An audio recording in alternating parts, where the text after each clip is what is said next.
Hey, look, Menulog. Ladies and gentlemen, it is time for round 3 to commence. Are you ready to rumble?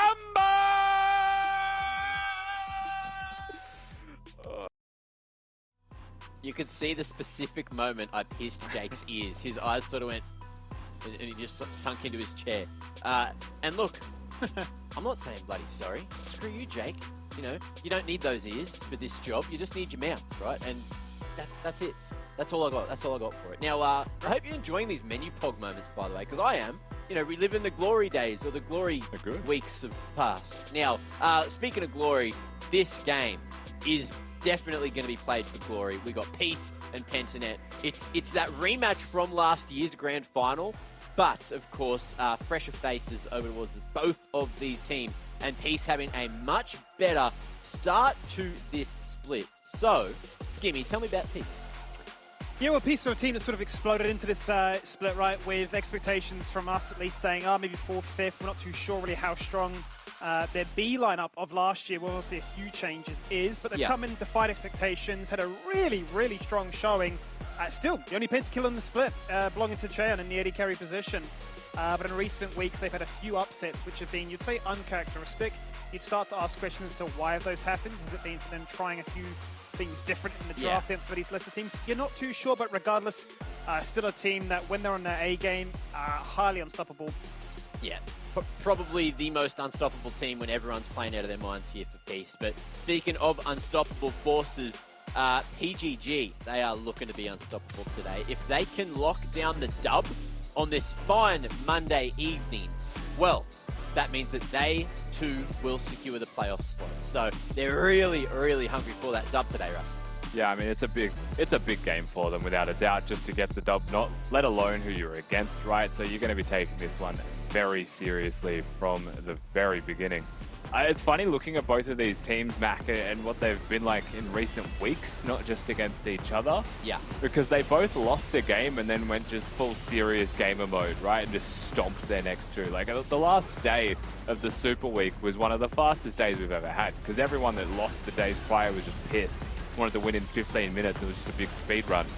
But the funny thing about it, right, is PGG lost the Chiefs and Order, and then they just smashed Gravitas and Kango, wrap it up super fast.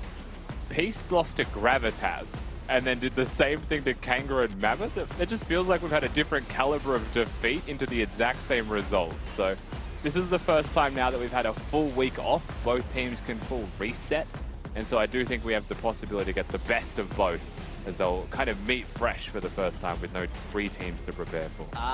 This was the game where Rogue and Praedyth were kind of on different pages, right? Rogue was on that Yuumi, and then we saw that shot of Yuumi just running away, Praedyth going the opposite direction. One got caught out, and then the other was... Yep, that was one of those awkward spots. And then, you know, funnily enough, we did notice that Pentanet moved to different houses after that day, so... I don't know, maybe that's the magic. So they're in different positions going into this matchup. That could be the secret for them. But look, that's enough out of us. We had a chat with the players to hear their thoughts on this matchup.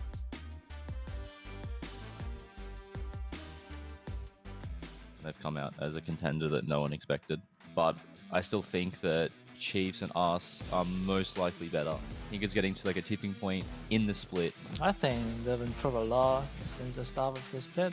I think we have confidence to beat them again because we already beat them twice.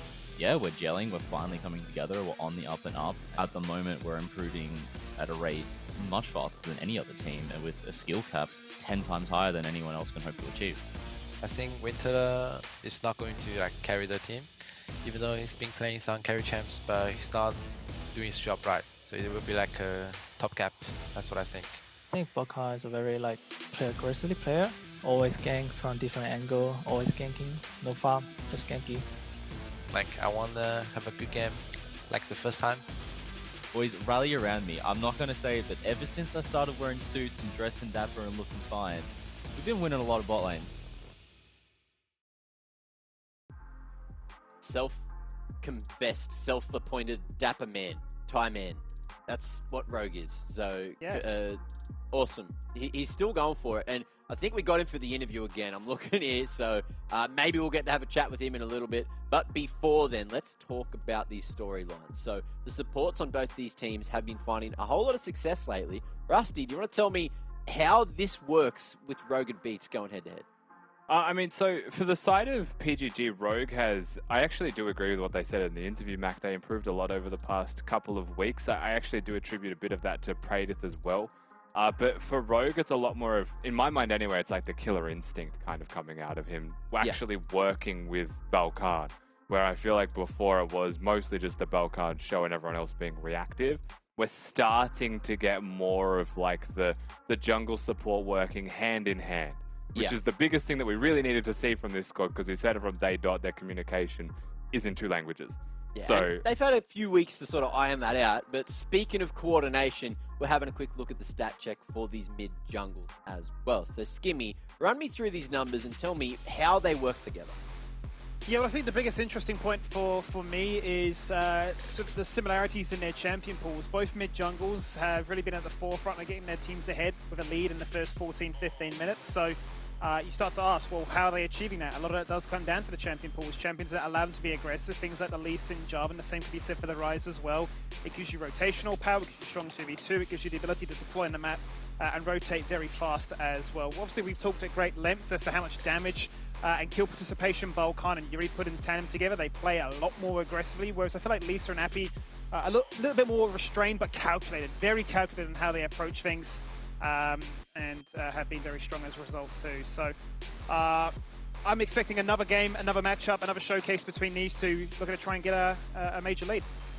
Now, look, it's all about those stats as well, Rusty. Anything you want to add before we have a look at the overall team stats? I think it's nice that not only are they similar in champion pools, they're similar in play styles, right? That's the biggest thing for me here, right? You're seeing early aggressive moves from both mid jungles together. So this game is great because they will be meeting in the middle, and whoever kind of comes out ahead in that trade has first move to make the big plays that could win the game.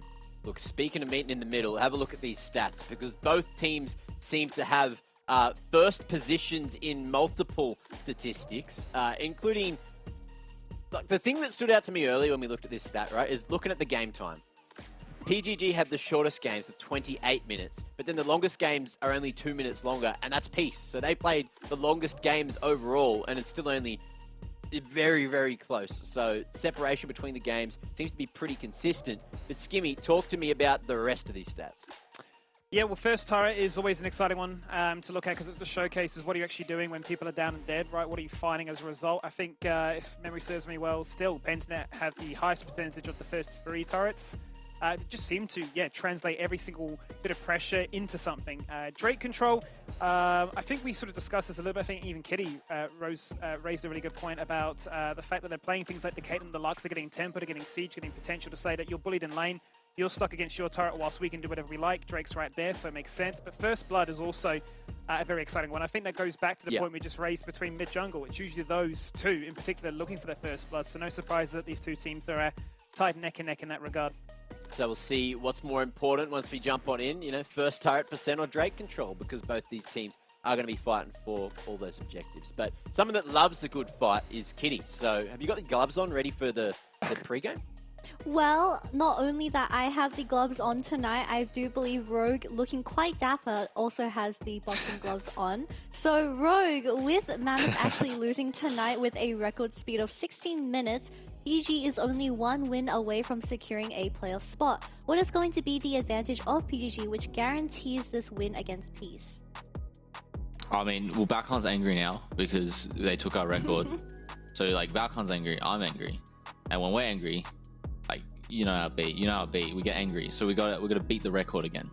That's what we gotta do. That's, like, the advantage. Well, is the max angriness of a team only limited to 2 people? Or if you get 3 people, is that too much angriness? Well, I feel like it's a good amount of angriness, but you got to balance it out. Like I did like a 4 hours suit stream today, so like I also looked real good today. And as we all know, when I look good, we win bot lane. So we're both angry and looking good. There's no counterplay, so we got it. There is indeed no counterplay. Well, a wise man once said that Tahm Kench sucks. So, Rogue, you being a Tahm Kench enthusiast, tell us why the champion is so popular in compare and why it doesn't suck. That guy's wise as hell. Yeah, I mean, it's just so strong early. That's literally the whole thing. It's so strong early. I guess every 80 carry is a hyper carry nowadays, so you just eat them. So, like, I don't know if you have a tell me hyper about the carry and matchups. just support the strong early. You have a hyper carry and a support the strong early. It's like you win early, and he scales, and then you just eat him, and then you can't lose. You win all the time. Guy's broken. But a wise man once said, Yumi sucks, so I'm going to say that today. We'll see what happens. Well, Yumi definitely does suck against Tahm Kench. I believe it has a 0% win rate. I believe it actually has a 10% win rate now that Jakku has got a game on that Yumi win. So, Yeah, you shouldn't let me Rogue, best pilot of it. luck in your... Yeah. It's okay. We're not going to see Yumi for you tonight, but hopefully we do see you on the Tahm Kench. But best of luck, Yeah. Rogue, going up against Peace, and see you on the other side. Alright, see ya. No tie equals no win. I think I've already figured it out. Pentanet lose today. Am I right? I was just thinking, would a Yumi player really wear a suit and tie? I don't know if they would. I mean, they have feel enough like time to tie one, don't they? Yeah, I think let's- they would. I think they'd sit there, they'd go and True. get ready, get dressed up. So it kind of makes sense, doesn't it? Now, Yeah. something else that makes sense is me not doing predictions anymore and you guys doing them for me. So thanks to the Dare fan vote, you can do that. Make sure you get your Twitch points in. Make sure you pick which team is going to win because I need your predictions to be correct, right? And the Dare fan vote is going to help me do that. You guys, you're going to help me do that. I love you dearly. I do. Please get it correct. I need to catch up to Rusty. He told me I had to tie his shoes for a week if I didn't catch up to him. And, like, I don't want to have to drive up north, man. That's so far. That's so far away. So, look, I'm get wearing it for me. slippers. You're safe this time, Mac. Oh, cool. Thanks, Rusty. Oh, doing favors for me. Now, Skimmy, are you doing yourself favors? Is this the comeback mechanic? Is that what you're looking Look, for? Mac, every single time PGG have taken on Peace, I've voted for them. I've been burnt on every occasion. I've been memed. I've been clipped. I've been devastated, really. So I said, you know what? I'm just going to keep going down that rabbit hole, and one day it will work. So, please, guys, don't make me look like an idiot. Well, we did hear that PGG, they're angry gaming today. Kitty, you haven't had your say on the matchup. Talk to me. Well, like Skimmy said, every time we go against, well, we have this matchup for tonight, the Peace versus PGG, I've always gone with Peace, and I've secured 2 dubs away from Skimmy, so this is going to be the difference maker. I'm going to keep going for Peace, just like Skimmy is going to go for PGG. Okay, and look, Rusty, Hey. what's the comeback mechanic? Because, you know, Skimmy's going to be right next to you coming through. But you can answer that now because Champ Select's ready and I want to go lay on the couch. Sick. Fair enough. Good luck. Sounds good for someone. Imagine that. No, I won't say it. No, I won't say it. Let's jump into this one. Let's load into the action. It's very dangerous. I realize as where I was. Place and time. PGG up against Peace. PGG on the blue side, locking things in nice and early with a Jinx. No surprises there. Predev does love himself a bit of Jinx. He does. And Shyvana. Okay. What have they been practicing? What are they taunting? It's going to be Nice. Peace have banned a lot of specific stuff from Belcard, but Jarvan's still available. Graves was also taken away from Winterer, who still showed that he's very good with the Jace. This is an interesting matchup watching PGG against Peace because the Jace was so good into Akali, Appy also an Akali player. We don't know exactly where these drafts are going to go yet. What I can say is that the Rise ban makes a lot of sense. If you're looking to first pick an AD, I still think that there is value in, not banning it to pick it for yourself. It is one of Yuri's top 3 champions. So maybe there's something cooking for the PGG mid jungle. Certainly could be the case. No hesitation there. Response is lock in the Zen. Consider what is our next best option. What is Rogue cooking up? I saw the glimpse and I thought there's no way you're locking in a Renata in 3rd pick. He's locked in the Tom. He's gone. He's done. He's had enough. He's playing Yumi. I don't need this. All right, guys, I got the Tahm Kench. You figure out the rest of the draft. He's back. Don't worry, we're safe. Probably just turn the lights on or something. Tahm Kench is going to be the lock-in. Actually, the LeBlanc is going to be picked here 3rd by Peace. I was thinking of LeBlanc for PGG's comp, which is why this is now super interesting. But Appy's LeBlanc was crazy last time we saw it. Yeah. He's now going to be working with a Hecarim, so he has gank setup. Aphelios kind of has gank setup as well. And Lisa on the Hecarim is one of those champs that can gank, but if you have a champ that can help, you know, facilitate that, it becomes so much more devastating. So I really like this, and this is the draft order that I'm talking about, Skimmy. If you're going to pick LeBlanc, usually I would be banning Vex straight after. That's what I said. Even though it was just proven by Kyosei, he's also just a force of nature. Appy is a standard good mid laner who's going to be doing what is standard. Not going to take any chances in this occasion, and why would you, given that they've currently got the 2-0 head-to-head against PGG, and they want to make it the perfect trifecta. So, PGG going to respond back by removing the J, say pocket pick. Wait, don't say it's a pocket pick. It's a preference, really, for Tien, isn't it? Yeah, definitely is. I mean, Tien's got a lot of, let's call them pocket picks, including Poppy. Yeah. If you've seen this guy's solo queue lately, actually, you know what? If you've seen his social media, I swear he's only said the word Poppy the past week. I watched his stream. He was watching Poppy highlights from an international streamer that plays Poppy. It's unreal out here. So I'm just going to float the champion. Whether he picks it or not in competitive is a different story. But look, Graves, Jace, both removed. Top laners are starting to be attacked a little bit. Certainly are. Oh. And Renata is locked in. Fantastic. We do get it. Beats is going to be rocking that one to make it have a bit of a nice debut here with the Aphelios. And I feel like, you know, at face value, you would very much view this the same as the Lulu, right? You just want to buff up a key carry with lethal tempo, let them pop off, and I feel like Cheyan is certainly somebody that can accelerate with what it offers. Yeah, this is the first time we'll be seeing Renata in the LCO. Not the first time internationally. We have seen it in the LPL, I believe the LEC. It definitely exists. It just, like we said at the start of the day, isn't being hard locked by every team. It seems like only specific players have their preferences. For the side of Pentanet.gg, the Ahri comes as no surprise. I actually like the Ahri into LeBlanc matchup if you've got fast fingers, and I feel like Yuri's going to be finger on the trigger with that one. But the Gnar blind does leave you open to some counter picks, and Tien is definitely a hard carry player. Yeah. Aurelia has always been touted as a potential counter pick. This is also a fairly free lane that I would often say Gangplank. I'd say it's Gangplank sided, but not always just commandingly Gangplank favored. Tien's going to get one of his champions, Skimmy. That last time I think we saw him play this, he went kind of insane on. Yeah. And that is the point, right? We've seen this matchup already being played today. It was a rather passive affair, but this is a different kind of beast. And yeah, you're right. He certainly had a rather huge flame horizon in his last outing on this champion. I suppose let's talk shop, talk summaries of sort of what these comps are built to really do. For the side of PGG, clear engage, mid-jungle, keen to charm and lock you down. Plenty of reset potential, no doubt about it, with the hard engage, the likes of a Gnar and a Tahm Kench, but also the protection to peel and provide resources. But you look at Peace, right, and it's very much a case of lock down a portion of the map, explode, pick, and delete. Yeah, Peace actually have really good zone control, right? Gangplank ultimate with the Renata ultimate that she can throw out. Hecarim, a very similar thing. Appy with flanks on the LeBlanc, potentially controlling some solid areas of vision. And then, of course, Aphelios with the right weapons can have some pretty good control and space to create himself. So Peace, I would say, are very good for setting up around big objectives. They do have the potential of sieging and diving as well, so something to keep your mind on. But I'm expecting a lot of Drake-based gameplay, which comes as no surprise looking at Peace overall. That's what they've been doing most of the split. For the side of Pentanet.gg, you've kind of highlighted it already. Mid-jungle is going to be pretty powerful. Mid-AD both have resets when they come to team fighting, and Rogue, as he aptly stated in his interview, Tahm Kench is broken because he'll just eat his carry, and they're all hyper carries, so it just kind of works, lol. So that's what we're going to be expecting from him. Also is hyper aggressive in lane, and I can't help but feel like Renata might have a bit of a roughie into the Tahm Kench. Yeah. Certainly can punish. It seems to be a fairly common matchup that we've seen.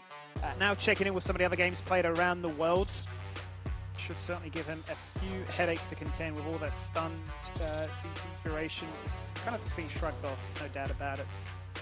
But here we are, loading in for the final game of the night. It is the LCO, it is week 7. We've got teams locked in, we've got teams still fighting for it. And we've got teams like this fighting for their pride. They want to make sure that they aren't going to be 3-0'd. Want to showcase what they can do in their third and final meeting.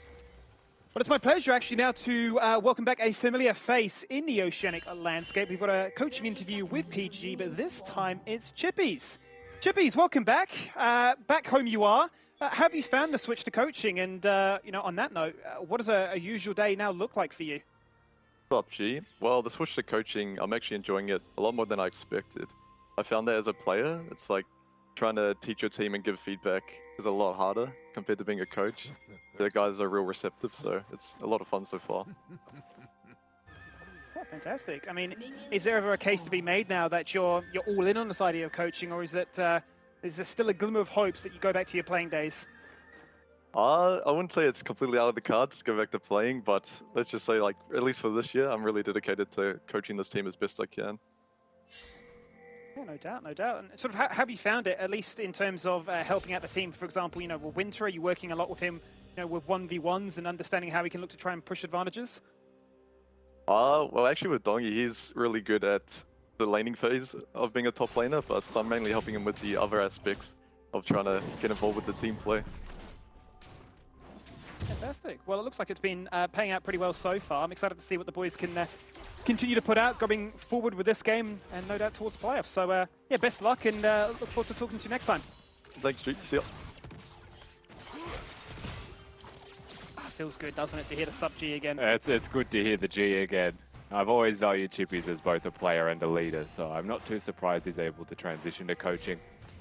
So big ups to the G of the LCO, who cannot help but say G at the end of everything. It's a good time.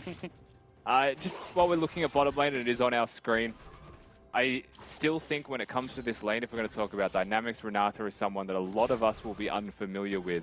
I think that Tahm Kench just has lane control, right? The Q harass is pretty free, and if a W hits, I feel like both Cheon and Beats are at risk, so they're going to be pretty passive overall. I don't think you really pick Renata for just laning prowess. She has a really impactful W, she has a really impactful ultimate, and all of her skills kind of work together in harmony, so you don't say level 1 is a spike for her by any means either in comparison, nor 2. Probably level 3 just having access to everything, where you get more freedom, I suppose, with your spell usage. Things could change. Yeah, seems to be the way from sort of the itemization and all the rest that we've seen. Looking at games elsewhere, has opted for the Relic Shield and the Guardian, so definitely wants to be as tanky as possible to prevent the all-in from a rogue-like Abyssal Dive. We'll get to see what that does really look like, because they've got a huge wave crashing, and it's all up to Cheon to try and catch that under the wave. Belkan is just going to do his blue side clear into the red side of the map, but looking for Scuttle before perhaps even crossing. It's the Belkan standard here. Very interested to see where he chooses to go from here now, because he actually walks mid to just press W and leave. It makes you feel like he was forcing priority for Yuri, but Yuri's just recalling. Not exactly a standard move. Winter is definitely the one at risk from the side of Pentanet.gg, and he knows it. But at a certain point, you've just got to walk up and hit minions. And he's quite lucky that Lisa is a kind god today and chooses not to actually cancel that recall and even chunk him.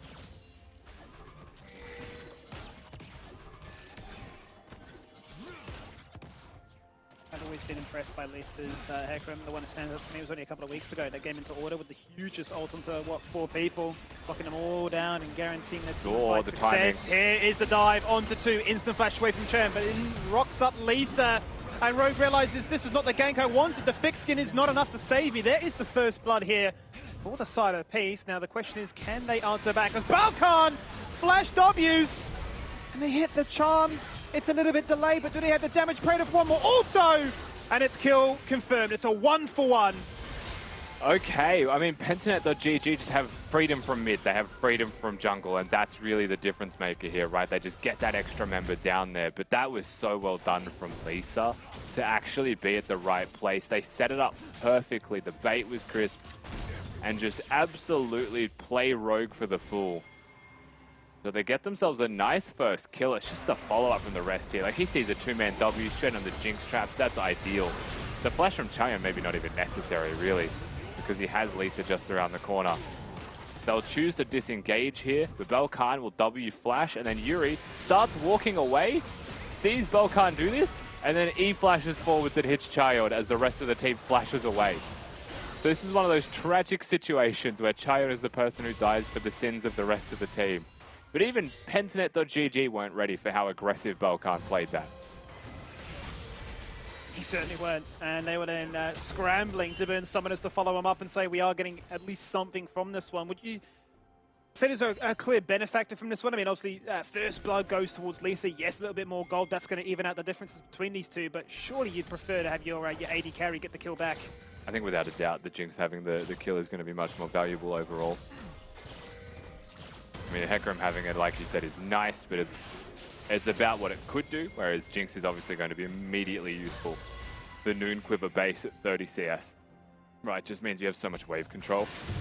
Having that control means you can actually set up so much easier for things like the Drake. It also means that you could set up for dives potentially, and so far, I think it's worth reporting in that Yuri has pushed and left mid lane since like the 3rd level in the game. Belkan helps him on level 3, and that's all he's done.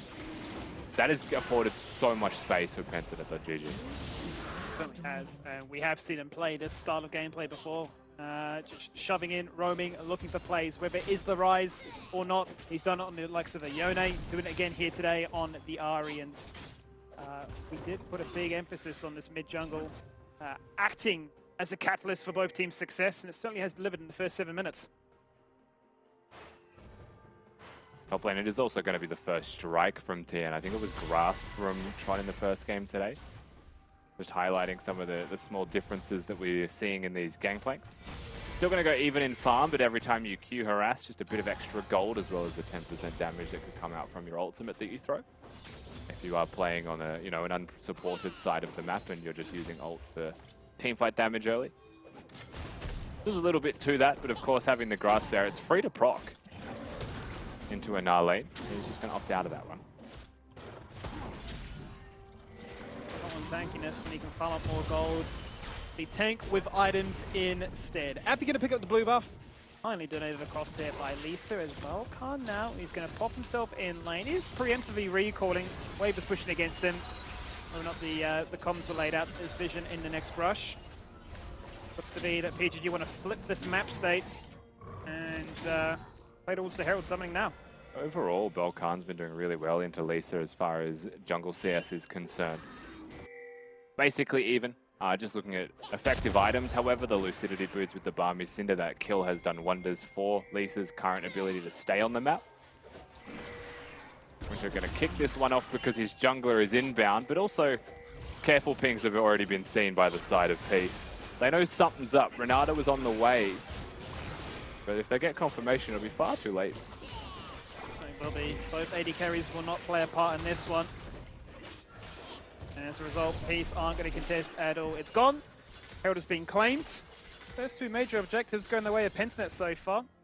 And the question, where will they look to try and exploit this? Do they continue to go down bot side to play off the fact that Jinx is ahead? Or do they try and give Ahri the resources to allow him to continue their own? Mistimed blue buffs here as well from Appy and from Yuri. So they'll be able to play more aggressively with their waves at different moments. Just picked up from Yuri, so he's got like 2 extra waves to work with after Appy's expires. Otherwise, though, on the map, it just seems like it is going to be laning as usual. ADs were matched 2v2 bottom. Into bot lane we go. That is the handshake. Out goes the Berserk. He's attacking his own Tahm Kench. And he can't even be devoured. They can't save him. They can't protect him. There's the cannon barrage as well. And welcome to Renata. You're trying to play Tahm Kench, you just try to save your carry skibby. You walk towards him, and then he just opens fire. What do? You hit him back because you've been hit by Renata ult. I feel like there is a world where you have the ultimate that you can use to preempt it, right? And then you're just a Tahm Kench with a devoured ally, and he's never going to hit you. His ultimate is just going to be used to try and stop some bases, but it is going to miss. But hey, that was fantastically played by Beats and Chayon. And they just had the red-white weapons. They got the shuriken stacked up. Those chakrams do some crazy work. And then it's just as simple as Beats pressing R and BGG kill each other. It's a very slow traveling projectile, isn't it? But certainly in a choke point like that, where is he left to go? Could have, obviously, as you Raised argued that Deval could have come out preemptively, but it's just a great play by Beats. In theory, it could come out preemptively. Skimmy in that little skirmish, there was no shot. He was the furthest point away. His best course of action was actually just to dodge the Berserk Cloud. Yeah. And then maybe flash in for the Devourer. But that was unfortunately long gone by that point. But a hostile takeover is a dangerous weapon in the right hand. Could be rather hostile as well, so much so that Yuri's going to flash away. Did not want any part of that whatsoever. Keeps his health intact. Flash is burnt. Enter here. He's doing work. Got the measure of it.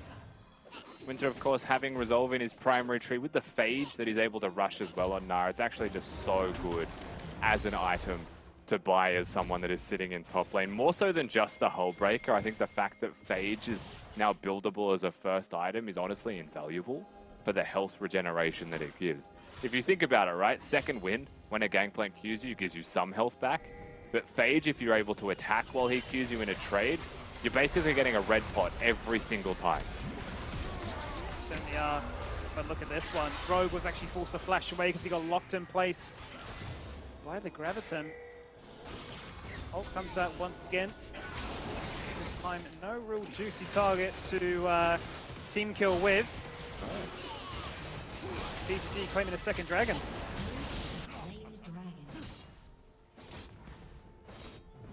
Just going to be a plate in top lane. Just a bit of extra money. Pretty happy with this one if you're team able to set up some waves here as well to execute with the kegs. And it's going to be Yuri actually that comes up towards top lane as Winter did use his.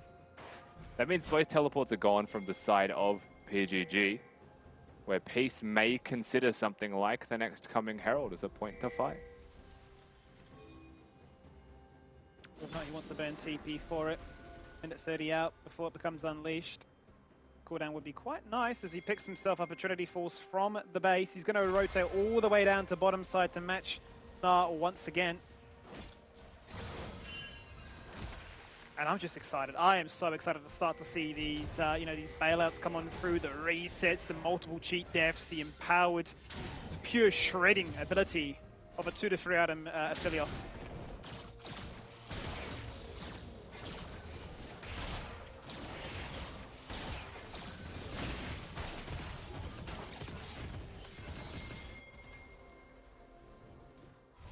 Very calm game, probably for the next 30 seconds to a minute, depending on what these junglers do right now.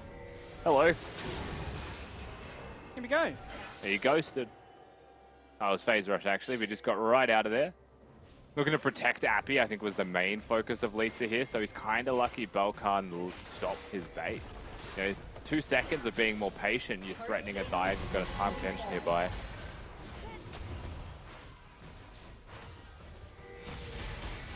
So dicey though between these two mid laners in terms of their trading patterns, right? The charm connects, you're in with it.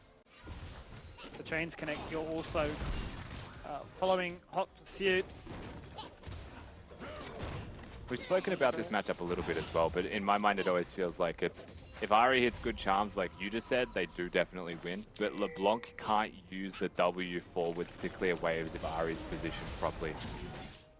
Because the charm stops dashes, you're never actually going to get a combo off. So oftentimes you're dashing sideways or more creative angles to try and hit chains, make trades happen.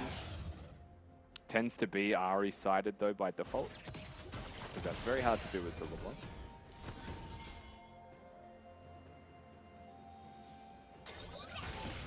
See if they can break that stalemate though. That's been where it's been quietest. Now, both bot duos are planted in the mid lane. And that second Herald is dead. Now, Pentanet are first to the play. They're going to start off things with their mid jungle, rotate the full 4-man rotation across. Now, Winter doesn't have teleport. Now, that's an interesting consideration.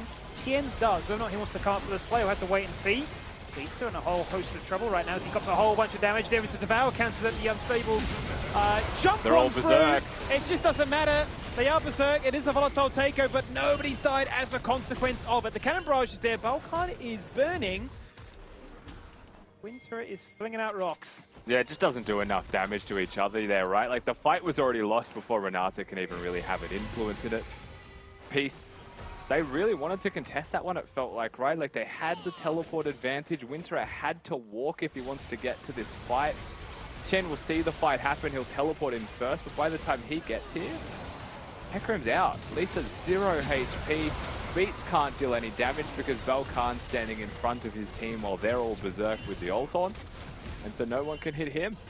Appy did good chunk damage, but that was really it. And it's just winning for PGG. They've really had their numbers so far.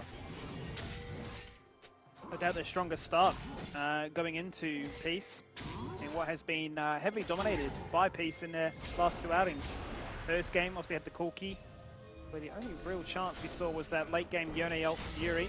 Perhaps combo that with Rogue's Rel. Second game, obviously we know how that went out. A bit of a blowout with the Jinx Yumi.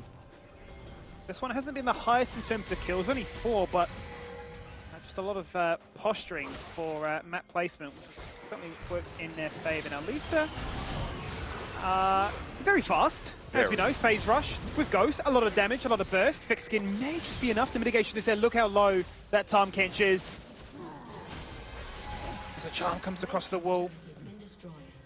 Everybody wrestling for control over this third Drake. Winter are winning though on the top side of the map at the exact same time, so it's not PGG doing nothing but matching. They are playing very well. Top setup. Top's getting its inner push now. The mid lane outer turret breaks, and if Penta.gg lose this Drake, I don't think they care. They've made so much money off the last minute of play that they're fine with this. But it is Balkan. So I suspect they'll try. Here comes Winterer. Now he has nothing towards that Mega. He's going to take a hot minute for him to really be keen to try and force this team fight out. Goes the Volatile Takeover. That guarantees that it can't be stolen. The Herald of Summons.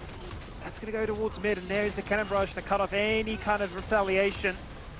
Tools utilized, but a Drake secured.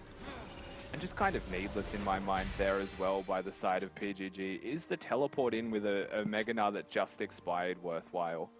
It would have taken him a little while if the fight had broken out to actually stack that one up first and foremost. And there was no threat of a flank, right? There was nothing really beyond just the front to back. And I feel like that's the situation where Peace really want the fight.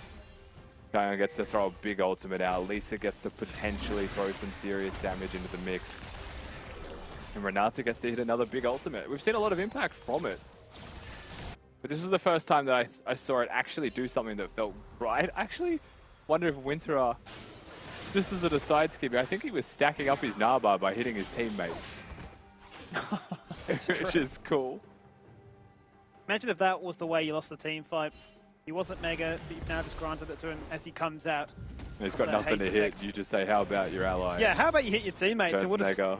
We'll make this fight a little bit more interesting. It's worth noting, once again, you know, it is the side of PGG get the first 3 turrets.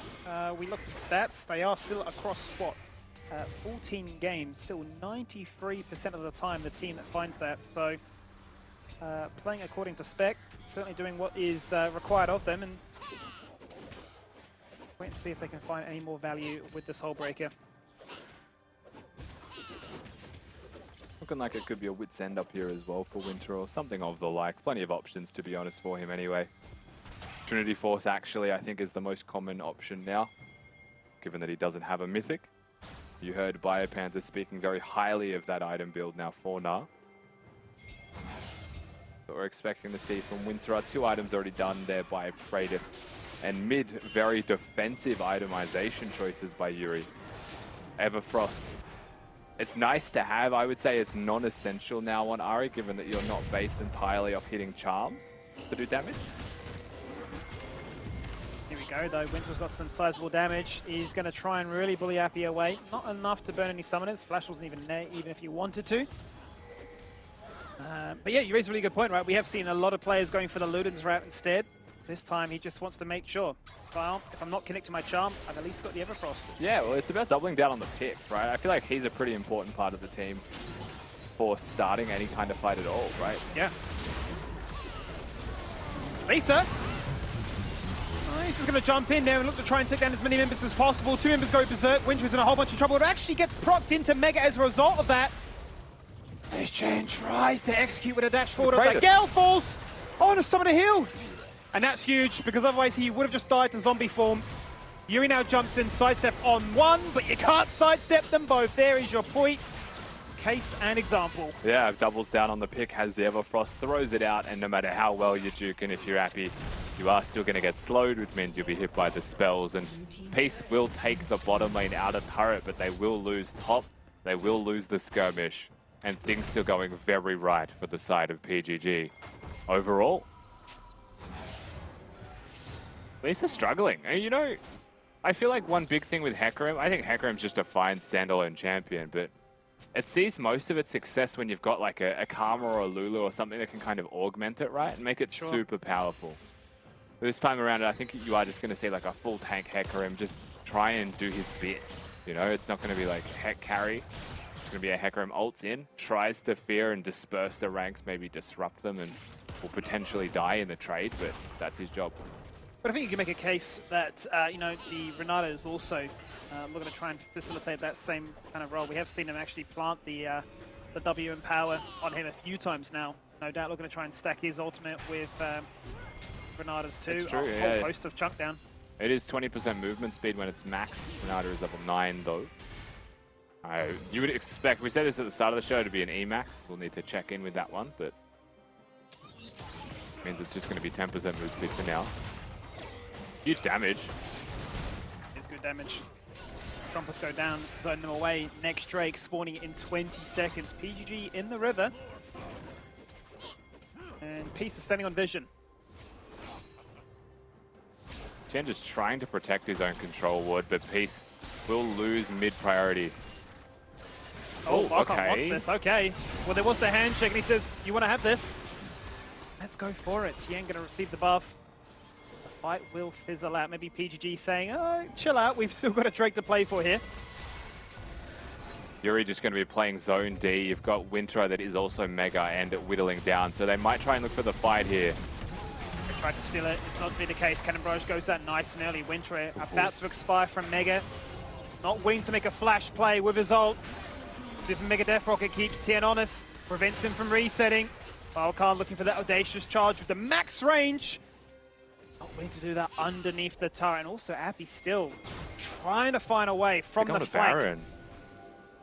Not a lot of health on the faces of PGG. 2 of them hitting Baron, 2 of them baiting. Teleports are in though, so Peace are going to respect, but a face check here is death. Tien's the only one who could face check and live. Tien's trouble, the charm goes out. But it doesn't look like PGG want to stop this Baron attempt. They just want to play zone defense. They really want to take this one out. Goes that volatile takeover. Appy traveling through the Hex Gate, looking for a flank angle. Yuri's in trouble. Yuri might get one shot, but no, there is the Zonias. The Baron has been stolen by Lisa. He's going to pay the price and die, but now 4 members have this Baron buff, and can PGG take anybody down? Can Peace answer back a flash from Winter, locking in place Jayon, and he is dead. The bailout expired. He won't get the zombie form, no resets this time. 3 Baron buffs removed, on to our 4th, a double for Praetus Jinx.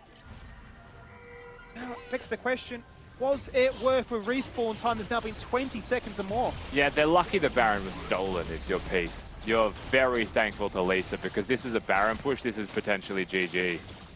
Appy's here. He's going to try and trim the wave.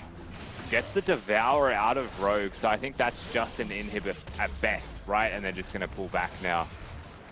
Appy saves the day, but still 4 deaths suffered. I mean, the casualties are incredibly high, and Peace overall very much struggling to get into this game.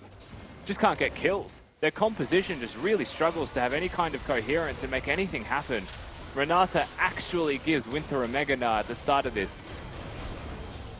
And so we see the fight break out. Yuri is caught, but we spoke about this as well. He has a defensive build, has the Zonias. Second rush, so he'll be perfectly fine. And with Chaeyoung gone, resets there, 3 ultimates left for Yuri. He's going to be able to run them down, no issues at all.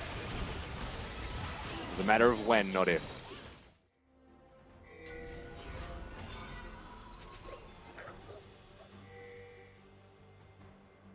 25 minutes in, and this is the scoreline we find ourselves with. Up by 5,000 gold, our PGG.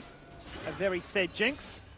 And a defensively minded, almost support-esque Ari that is putting in work. 007, much like the James Bond franchise, certainly is looking to try and be a bit of an assassin on a mission to protect Peel and ultimately just pick.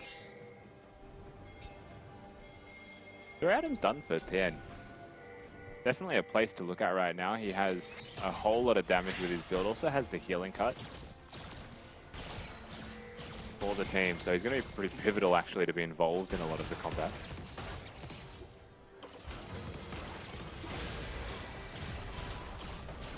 I don't know if you can actually afford to fight anytime soon. Actually, if we look at top lane right now, Winter is on his way to Mega. He certainly is. He's trying to find it frantically. So close. So very close. Yuri burnt TP just to try and help him, but it was not enough. Does he still go for this one? Steps in and realizes there's a Hecarim. And realizes maybe. I'll just back away from this one. Yeah, I think he was trying to fight Tien, right? And Lisa just presumably walked away, but he was just recalling in the bush.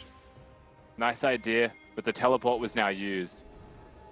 Winterer still has his teleport though, so it's not too big of an L overall, but there was also shutdown gold, I believe, in that one that went into the pockets of Peace. That's crucial, right? Like, that's something that they desperately need. If there's one thing that I would say looking at Peace's composition, it's that if PGG are trying to siege, Gangplank is so good at defending that. The more money you can get into him, the better for the Peace fans out there. But still, there is a monster of a Jinx to contend with right now. Got a stopwatch as well as a flash. So as far as next fight's going, would be the focus, but it's going to be very hard to try and take down with the amount of protection this team has. I'm going to check. All things considered. 30 seconds then for that soul point. Next soul would be very fun. PGG don't need to contest this, Skimmy. 100% right now, you could actually have Praetor running down mid. Or Winterer, if you wanted, right? He's about to hit mini. The fight's going to happen. He forced the flash away. Charm just out of range there for Lisa. Tien looking for it. Goes to Cannon Barrage. Balkan now in a bit of a spot of bother. Not sure where to go. Hits his own stopwatch, buying time. What is the decision from the team? Onslaught of Shadow jumps in there as Lisa looks to try and make something happen, but very disjointed from both sides right now. Charm is there onto Lisa. Rocket connects, but it's not enough. It is not lethal. And Tien eats some oranges and he is A-OK. The Dragon is held in suspension. Finally, Balkan jumps in. They claim it. They get it. Two members go berserk. Praetor just killed his own team. Praetor just double killed his own team. He's so fed. He's laughing about and it. That's why he's so fed. Praetor actually just turns around and blasts everybody in range. I mean, that is going to be... You know what? That's for denying all of his pentakills, Balkan. Look what you've done. And the Drake still goes their way. They'll take the soul. PGG very happy with that. I was going to actually say, it felt like Beats really held off on using that hostile takeover for so long, right? Yeah. Lisa goes into the pit. There was a Xin Zhao completely zoned away with no health. And I feel like you could use that Renata ult to potentially cut him off from the team. Then you secure the Drake pit, right? And you have the fight there, but was looking for his perfect moment. And it's very fair to prioritize hitting the Jinx above everyone else. And now you can see why. I think that was a very early observation, right? When this champion first got teased and revealed as to, well, this is just going to be anti-AD carries, right? One key member gets fed. As long as you can guarantee it onto them, yeah, there might be that small glimmer of hope that you can get yourself back into a match. Well, it's anti-support just as much as it is anti-ADC, right? Like, if you hit the ADC, the supports actually die. Because those two stand next to each other. The carry will still be alive. He's just killing everyone around him. So it's my favorite, you know, anti-Lulu type tech. To make them fight it out between each other.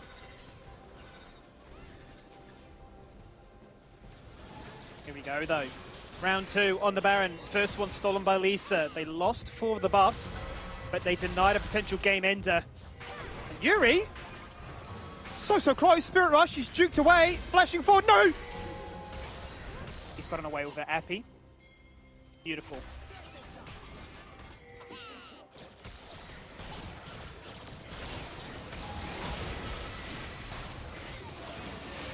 Simply beautiful.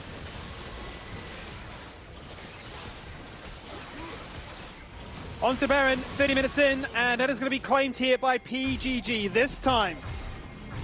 There's no risk of it being stolen. They didn't have their LeBlanc. They didn't want to put up a fight. And now all eyes turn towards the next 3.5 minutes in this game. Elder Drake spawning. Will PGG be able to siege and claim their first inhibitor? They already opened up mid lane.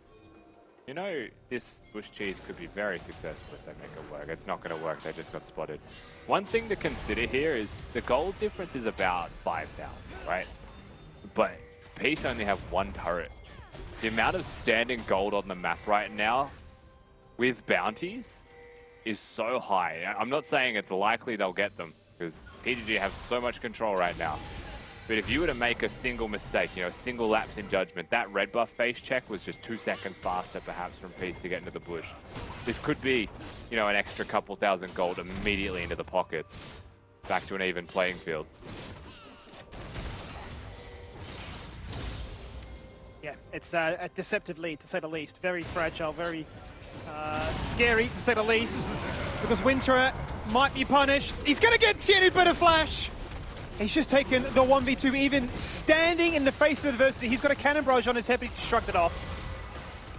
Hostile takeover goes across, and, well, this time does literally nothing. One inhibitor's already fallen on down. The second is there as well. Baron still has another health 90-second duration to go about. As that may just be the third and final one. The final nail in the coffin. The chance to siege, the chance to end, the chance to make this a 1-2 head-to-head to try and get the bragging rights one last time. The Nexus is exposed, but PGG take down Renata and take down the win.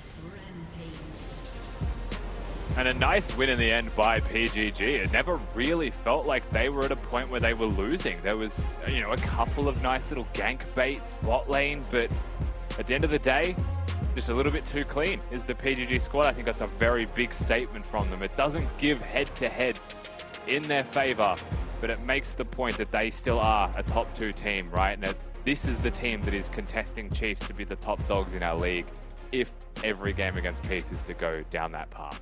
And it just becomes that much more exciting with only limited games left, Mac, as to teams coming into their own finding form, finding success. We're starting to deviate away, no doubt, from these best of ones. I've been saying it for multiple weeks, but just given how close these teams have been, just bring on the best of 5s and showcase the true depth of the coaches, the players, the squads. That's it. Now, 2 things. That was a great game. That was beautiful to watch, especially, you know, that Renata Yes. situation that we had at the Dragon Pit. That was a great one. Also, PGG are now locked in for playoffs with that dub. So Nice. big congrats to them locking in their position. Now, I also want to talk about, I noticed the 5-gun graphic down the bottom and it said focus in it. So I don't know why you guys at home aren't mentioning that, because it's there all the time. So focus, that's what it's all about. But that game, a big one for PGG. Finally, pretty much saying a statement, right? You know, that they are here to game. They are here and they can beat Peace, who we said going into this game can be one of the best teams in the league, especially from what we saw earlier in the split. But that chemistry seems to just be working out now for PGG. You could see that they were all over it. That, or maybe there was a little bit of a diffy in the driffy. You know, was the draft okay? Was Renata really a good pick? I got told it was 0% win rate, and it looks like competitively it still may be a 0% win rate, Rusty. I think it was fine. Like, I actually really like the idea of picking it at Palm Kent.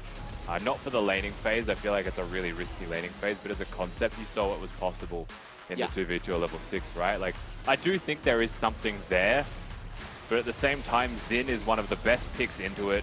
Palm Kent, if you're actually able to eat your carry and not have this happen, it's also still very valuable then, right, as a diffusal tool. So I don't see how Renata fits in perfectly right now in a competitive League of Legends sense, but it has potential. I think that was just a good attempt by Peace to make it work. It was a very good attempt at certain points. I thought, you know, there was this fight around the Baron, and at that point it was like, oh, there may be an angle for Peace to get back into the game. The earlier Baron fight, not this one. And unfortunately for Peace, it was just a little bit too far gone. But you know, we were 20 minutes into the game, and I think there'd been like 5 or maybe 6 kills at that point. It was a really low kill game, but you could see it all came down to who was like dealing with the macro in a better way, and that definitely was PGG today. They just knew how to take those objectives, even though, look, those stats earlier said PGG were better at taking towers, Peace were better at taking Drakes, and I think we saw that still sort of play out like that, right? I'm pretty sure Peace today have 3 Drakes, or was it 2? I think they just got the one, it was if memory one serves this me game. right. Yeah, Okay. like they wanted to play towards them, but they just had no shot. Like this Yeah. game was just, they were just bested so much through it. Like to me, the Ari pick actually had so much priority they could do nothing around Drake. Yeah. And look, Prater having a pretty scorcher of a game, killing his teammates as well as the enemy. So that was a interesting situation. Interesting couple of reactions to what was going on. Now, Yeah. someone that's great at reacting to things is Kitty. Like when I go, hey Kitty, what's 1 + 1? She says, 1. Well, I'm sure someone True. that can answer you is Prated, so let's bring him in for the interview. So, Prated, what is 1 + 1? I don't know. I know 2 + 2 - 1, but that's about it. That's all I got for you. Well, what's Sorry. 2 + 2 - 1 then? It's 3. Okay, yes, you are right. Sorry, maths is not my what I'm good at, so let's ignore what I just did. So, Prated, congrats on being locked in for playoffs with just beating Peace. What's the team's goal looking like for the regular split? I think I was saying this a lot, and then we kept losing. But I kept saying that I think we're the best team in the league, and like, we will like definitely win the split. It'll be between us and Chiefs, I think. But I think we're like pretty favored. I've been saying this for a while, and then we lose games to teams we probably shouldn't lose games to. Now, thankfully, we actually ended up winning against Peace, so I think we've been better than basically the whole split. I think we just have a goal that we all agree on, and we're just working towards that goal every week, so it's working for us. Well, let's talk about the game you just played. So that was the first Renata game we've seen in the LCO so far. Tell us what it was like versing the new champion. It's probably one of the first Renata games that I've versed as well, because I don't play solo queue. So I also haven't seen that skin, so I didn't know her ult's like red. I didn't really know what was going on. But it turns out it's red, so I think next time I'm just gonna bring cleanse, because I don't know if they'll bring the skin or not.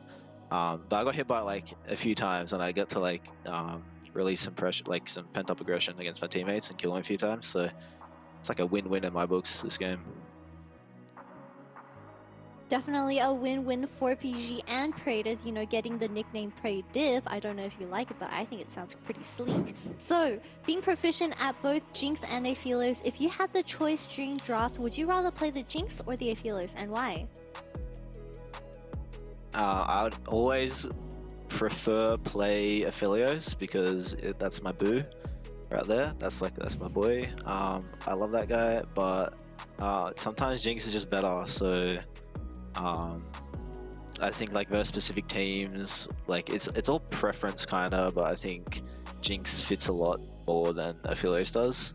So some games you'll see me like first pick Jinx. I think I've been doing it a lot recently. When other games I'd first pick Aphelios, and it'd probably seem random, but there's logic there that I probably won't tell you, specifically you, not anyone else. I just don't want you to know.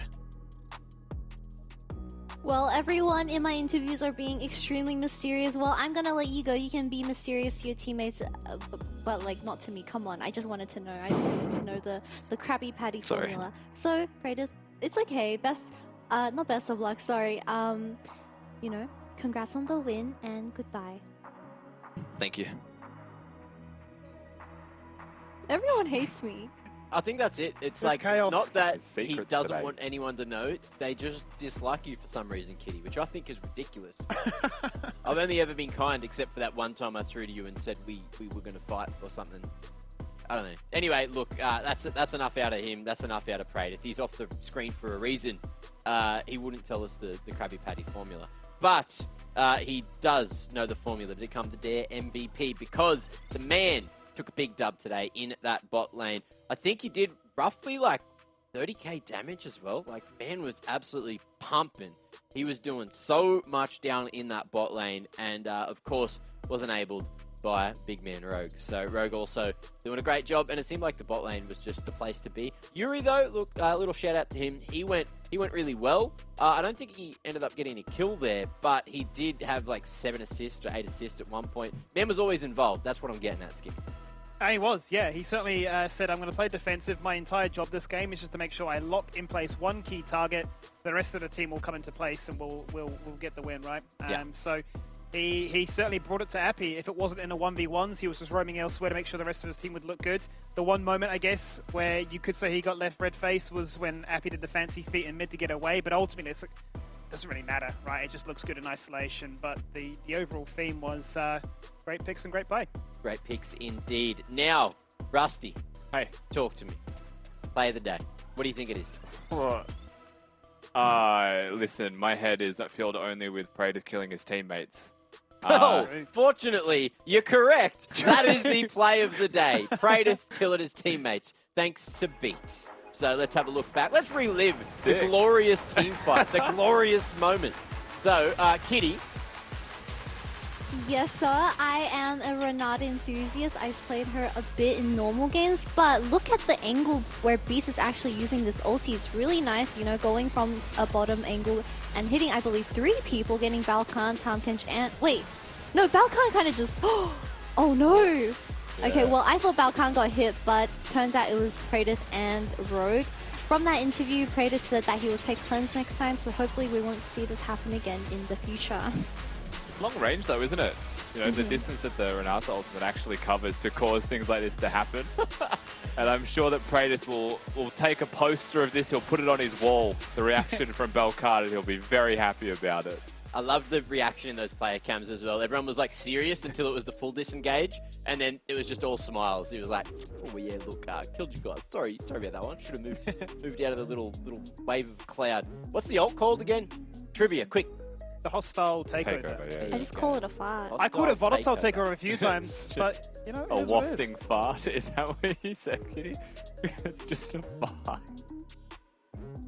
Oh, casting tomorrow is going to be tough. Kitty, come on. Get your mind out of the gutter, all right? We're not allowed to be inappropriate on this broadcast. Coming from me. I don't know if any of you in chat were here last week. That was fun. Now, look, we have standings to have a quick look at. So let's save the segment for later because we've got to have a look at who is locked in. Ooh. Look, top 4, all locked into the playoffs. Not in those positions necessarily, of course. There is some space for these positions to shuffle around.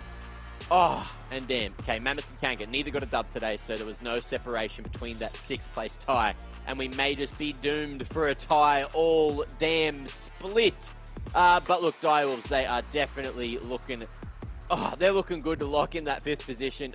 I'm going to guess like 1, maybe 2 more wins is enough to get 5 games left away. for every team. Yeah. They are 4 wins ahead. So yeah, you could say potentially 1 game off. Oof, that's rough for the rest of the bottom of the table because we still got, you know, bloody couple of weeks left. Now, let's have a look at who's playing who tomorrow. Let's bring up that schedule and let's see what it's going to be. 6 p.m, Kanga and Order. That's going to be a rough one for Kanga, but we'll see how Order play. 7 p.m, Peace and DW. Maybe there's a chance for DW here if they can get the better of Peace because... well, I guess, look, Peace coming off an L, you know, we know that that's dangerous, so maybe Direwolves are in trouble. 8 p.m, Mammoth and PGG. We'll see if PGG can continue that consistency. And then at the end of the day, Gravitas and the Chiefs. And I dare say, we'll see if Chiefs can beat their time from today, Skimmy. Yeah, it's a good question, isn't it? Wow. I mean, in terms of breaking records, they certainly just said, you know what, forget about it. 2 minutes shaved off, as easy as it could be. Very easy week for Chiefs as a whole, quite honestly. So, no doubt they'll be loving life, firmly fixated at the top of the table. But I'm just curious, yeah, for teams like Gravitas now, what is left in the wheelhouse? Now that there is no real contention for playoffs, what are they unleashing? What are they playing? What are they doing? What kind of craziness will I see on the Rift? What are they wanting? What are they winning? What are they who? You know, it's all those questions, right? True. Now, before we close out the day, Rusty, look, you've got a lot of fans out there. Anything you want to say to all your fans? Are you going to be here tomorrow? You've had a few days off the last couple of weeks. Yeah, I should be here tomorrow, Mako. If I'm not here tomorrow, I'm going to have a very interesting conversation after the show today. I think now that we're back to 2 days a week, if I am not casting, it's probably because I'm sick. So... Okay, well, I hope you don't get sick because I love your company. You're really good at doing your job and being here when I run out of words to say. And, you know, I need to go think of some new words for tomorrow. So I think I'm just going to wrap up the show. Ladies and gents, thank you very much for watching. We'll see you tomorrow, same time, same place, and more action here on the LCO. See you then. Right. Let's see what it looks like. What happens when you have no tenacity? The root goes out, the solar flare is there, you're just dead. It's a shutdown. Kissing's back in the mix. As can they answer back? They certainly can. Pickup finds a shutdown, but not before Kevy gets another kill. 4-1 and 2. Down goes the Requiem, but nobody survives. One out, easy as it comes. Good start for them. But Mammoth have been answering back. There's a blast cone into the river, looking towards that dragon, and on towards a key target. Italian's going to get his number, take out Review. There's a 1-kill trade. There's not even a trade at all. Still alive. Double kill found here by the Nectar. Ray's going to get his third of the game. The hook is there. Where you going? Triple kill at 7 minutes in. That is 3 kills apiece. But Where you going? Depth charge knocks up 2. Ray's flirting with it. Low on mana. Needs that presence of mind reset. Has to switch the minigun. Sidesteps the Brom Q. Finds the counter voice. Nice land for Spite. That's what he's telling them. As he walks in, he gets a cheeky heal and he gets himself a double kill. Give us the triple kill and give us... Go, Cursor jumping in. Fido just deleted from the game. Goodbye, sweet dreams. Sayonara as we run back into this one, into the mid lane. We go! Lemus is dead. Frost has had his number all game long as this Lucian, and he has not been afforded any kind of luxury this time around. A flash kick, that's Insec, that's a triple, not lethal. Tien eats some oranges and he is A-OK. The Dragon is held in suspension, finally Balkan jumps in, they claim it, they get it. 2 members go berserk! Pradev just killed his own team! Pradev just double killed his own team. He's so fed. laughing about it. Hey, look, Menulog. The reason I know this is not LPL is because Rel is only being played by Cold as a response. Rel's being played as a response into Samira. No, with Samira as a bottom lane. OMG only played it once, so I know this is LCO, first of all. Okay. I'll give you half a point. Now, what teams? I'm pretty sure this is Chiefs versus Kanga. On the money. He's so good. I was He's confident so getting 2 bloody solo good. kills I'm top not even lane gonna against make the him block it Jays. in.